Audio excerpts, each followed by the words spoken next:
ఈ నిందారోపణలకు నేనా బాధ్యుడను? కర్ణ, ఇనుముతో చేరిన అగ్నికి సమ్మెట పొట్లు తప్పవన్నట్లు సుయోధనునితో చేరిన నీవు ఆ పాపములో పాలనుభవించక తప్పదు. అర్జున, ఈతడు క్షంతజ్ఞుడు కాడు. ప్రయోగించు.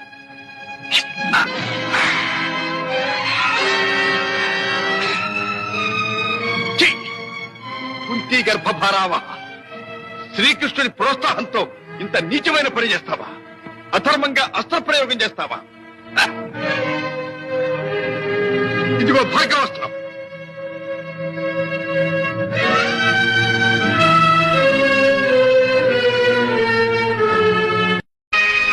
నేను వాడిలాగా మాట్లాడటం ఏంటి నాన్న? వాడే నాలాగా మాట్లాడుతున్నాడు. ఎందుకంటే వాడు నా కొడుకు.